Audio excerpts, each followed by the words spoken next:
আসসালামু আলাইকুম ওয়া রাহমাতুল্লাহি ওয়া বারাকাতুহু। যাদের জান মন ধিক ধিক ধিক ধিক করছে, তো এটা তাদের বেশি করবে যারা ছিল ওই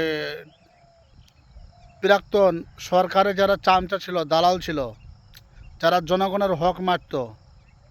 100 দিনের কাজের টাকা, বয়স্ক মানুষ টাকা উঠাতে গেছে, 1000 টাকা উঠেছে, তাকে 800 টাকা 700 টাকা দিয়েছে, বাকি তাকে 200 টাকা 100 টাকা দিয়েছে, বাকি টাকা তারা আত্মসাৎ করেছে। এটা ঠিক করেছে না অন্যায় করেছে? কথা বলেন।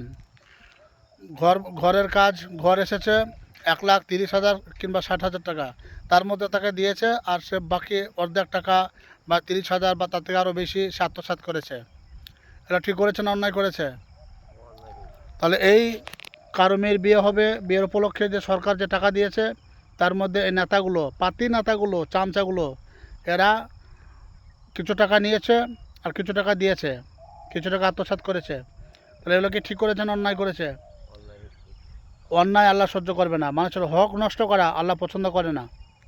একটা হলো আল্লাহর হক, আর একটা বান্দার হক। বান্দার হক যে নষ্ট করবে, তার জবাব তার তার জবাব তাকে দিতেই হবে, যে কোনো মূল্যে। তো প্রতিটি জিনিসের বাপের বাপ আছে। কি বললাম? বাপের বাপ আছে। তো এখন বর্তমান যে সরকার আসবে, আল্লাহ যাকে নির্ধারিত করবে, নির্বাচিত করবে এই পশ্চিমবাংলা পরিচালনা হিসাবে, তাকে আমরা গ্রহণ করব।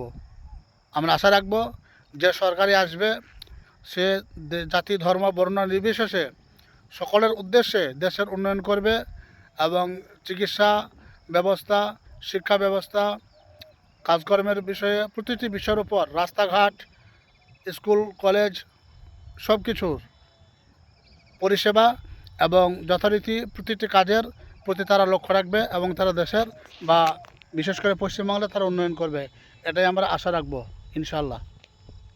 আসসালামু আলাইকুম ওয়া রাহমাতুল্লাহি ওয়া বারাকাতুহু।